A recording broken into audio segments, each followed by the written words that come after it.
Бишкекте жүргүнчү ташыган айдоочулардын ишке кантип орношоорун коомчулук биле бербесе керек. Түйшүктүү кесип ээлери 18 саатка чейин иштешет. Ал эми чөнтөгүндө болсо калчу таза киреше 300 сом же андан жогорураак эле болот. Айдоочулардын айтымында каттамдагы орунга илиниш үчүн акча берүү керек. Мындай жең ичиндеги төлөм 5000 сомдон башталып 1200 долларды чапчыйт.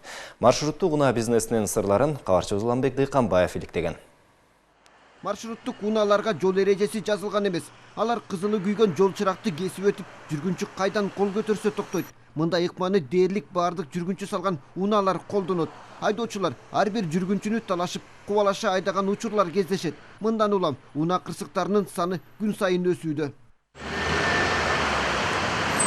Баш каланын көчөлөрүндө 3000дей маршрут каттайт. Алардын катарын толуктоого керектүү документтер, жеке унаа керек, же болбосо аны ижарага алуу зарыл. Эң башкысы шапкеси талап кылынат. Шапкенин ичара баасы бычылган. Эл көп түшкөн каттамдын алкымы чоң болот. Мисалы, биз 199 маршруткага орношу кандай экенин жашыруун билип көрдүк. Канчадан кирип атышат айтсаңыз?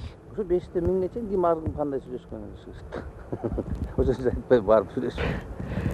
Келер 5, келер 7, келер 8, келер 1000 деп атышат, ким билет. Долларда? Анан мен сагым. Месте за бекер сатылмап, кетип баратканда. Şu долларбы же сомбу? Доллардан. 500 сом эмне месте келет. Бакыңыз кирсе шейт.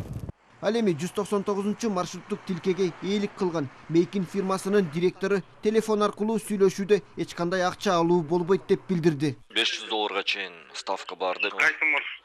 199. Жок болсо сен түрү берип коесузбу?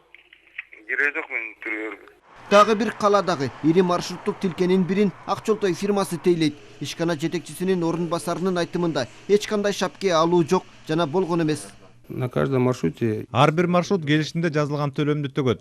Айдоочу ошол акчаны ай сайын мыйзам чегинде төлөп турат. в договоре. Мурунку айдоочу Адилет 147 каттамга орношууга 400 доллар бергенин айтат. Салык жана башка мыйзамдуу төлөмдөрдөн сырткары айдоочулардан кошумчадагы акчалар алынып турчу экен. Жөн эле ошо акчаны алып коет, 5000 сом алып коет, 400 доллар алып коет, линияга жүргөнүң үчүн эле да.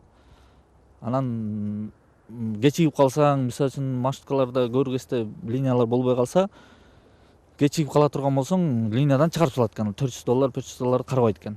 Күнүгө эң жакшы түшкөнү 1800 сындай да, аябай жакшы иштесең, мисалы 6дан, кечки 6да, эртеменги таңгы 6дан 12ге чейин иштесең, ошо 1800 сом. Анын болсо күнүнө 110 сом бересиң, май куясың, 800 сомго май куясың, ошондо 1000 сом 1200 сомго чейин да. Анан ошону арендаторлор болсо 1000 сом аренда көрөт, 200 сом же болбосо 300 сом менен үйүнө кирип кетет экен көрүлөрчү. Жумушунан кол жууп калбаш үчүн ар бир айдоочу жазылбаган эрежелерге баш ийет. Мунун баары учуру келгенде башаламандыкты жаратат. Шаардагы унаа башкармалыгы өкүм сүргөн көрүнүштөрдөн кабары жок экенин, менчик компаниялардын ишине кийлигише албастыгын билдирди. Таких обращений не было, но Андай кайрылуулар болгон эмес. Бул башка органдардын жумушу. Эгер андай фактылар катталса, башка органдар карашы керек. Тамырын жайган көмүскө бизнес маселеси ачык бойдон калууда. Коррупцияга каршы күрөшүү мекемелери мэрия чара колдонсо гана майнап чыкчудай. Айдоочулар болсо жумуштан айрылуудан кооптонуп, үн катпай келет. Уланбек Дыйканбаев, Азамат Кыдыр Токтоев, Коомдук 1 канал.